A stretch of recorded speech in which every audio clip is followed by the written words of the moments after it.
Oče, ako ga ubiješ, morat ćeš i mene. Kćeri, skloni se. Neću! Volim ga, oče.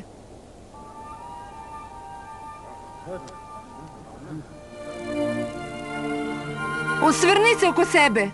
Dovde nas je doveo put mržnje. Ovo je put koji ja biram, oče. Koji će tvoj biti?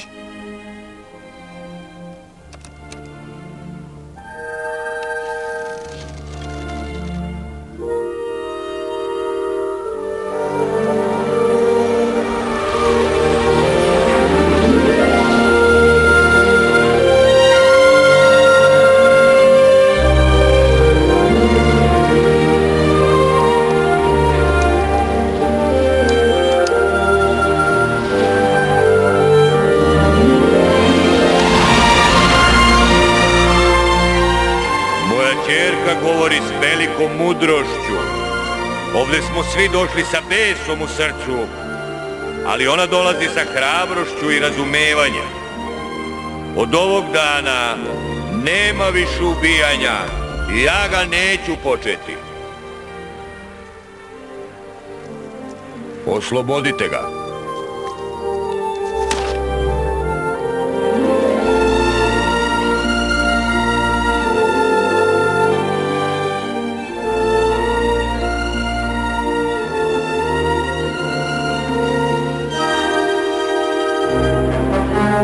Ovo nam je prilika. Pucajte! Ne! Šta? Oslobodili su ga! Ne žele da se bore! To je trik! Zar ne vidite? Pucajte!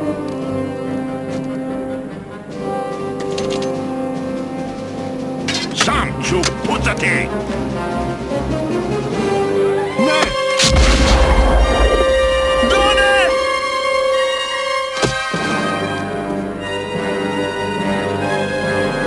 Pogodio si ga! Pa sam je iskočio ispred njega! Sam je kriv! Smith je sve vreme bio u pravu! Mi smo trebali tebe da slušamo! Pustite mu pušku! Izdaj se! Pustite me ovo! Kako se usunjujete! Stavite ga u lance! Svi ćete visiti zbog ovog! I začepite mu usta!